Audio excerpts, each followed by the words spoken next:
Ahmedabad fire વિભાગનું tuition ક્લાસીસમાં checking સામે આવ્યું છે। માનસી સર્કલ પાસે આવેલા સમાન કોમ્પ્લેક્સમાં ચેકિંગ કરવામાં આવ્યું છે। ટ્યુશન ક્લાસીસમાં ફાયર સેફટીના સાધનો જોવા નથી મળ્યા।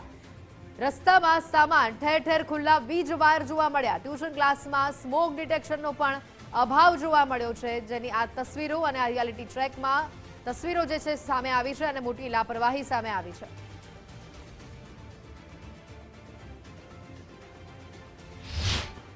આની પહેલાં આપણે જ્યારે ફાયર એનઓસી લીધી અને આ બન્યું હતું જે સુરતમાં, ત્યારે જે વાત થઈ હતી એ પ્રમાણે એક્ઝિટ અને ઇન ને બધું જ ને બીજો દરવાજો ના એ પછી બનાવ્યું છે અને અમારા ધ્યાનમાં નહીં રહ્યું એટલે આપણે કઢાઈ નાખશું। એટલે આ બે દરવાજા કરી નાખ્યા ને, અમે આ રૂમ વાપરીએ છીએ અને અમારી બે દુકાન છે એટલે ઇન એક્ઝિટ મળી જાય છે। સ્મોક ડિટેક્શન આજે જ કહી દઉં છું સાહેબ, જ્યાં મળતું હોય ત્યાં આપણે કરાવી દઈએ।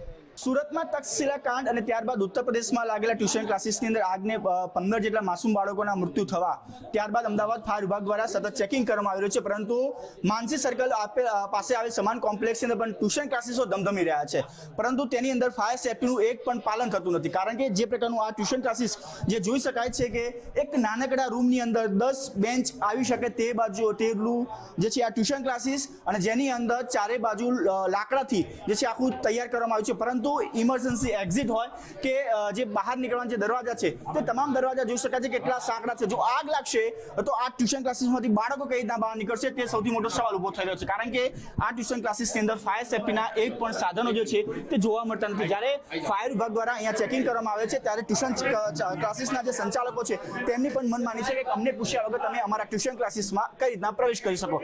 આ ટ્યુશન ક્લાસીસ જે એક નાનકડી દુકાન છે તેની અંદર અંદાજિત 5 થી 6 રૂમ બનાવવામાં આવ્યા છે, એટલે કે એક નાના રૂમની અંદર 5 થી 6 બેન્ચ અને તેની અંદર બાળકોને ભણાવવામાં આવી રહ્યા છે, પરંતુ આ કોમ્પ્લેક્સની અંદર નાની એક દુકાન તેની અંદર અલગ અલગ ક્લાસીસો તૈયાર કરવા સાથે સાથે જે ઇમરજન્સી એક્ઝિટ હોવા જોઈએ તે પણ જોવા નથી મળ્યા, સ્મોક ડિટેક્શન હોવા જોઈએ તે પણ નથી જોવા મળ્યા, એટલે કે ખૂબ મોટી બેદરકારી ટ્યુશન ક્લાસીસોની જોવા મળી રહી છે। ત્યારે ફાયર વિભાગ ચેકિંગ દ્વારા આ જે ટ્યુશન ક્લાસીસ છે તેને નોટિસ પાઠવવામાં આવી છે અને 7 દિવસની અંદર તમામ જે ફાયર સેફટીના સાધનો જે વસાવવા જોઈએ, જે ગાઈડલાઈનનું પાલન થવું જોઈએ, 7 દિવસમાં નહીં કરવામાં આવે તો આ ટ્યુશન ક્લાસીસ જે છે એને સીલ કરવાની પણ કાર્યવાહી કરવામાં આવશે।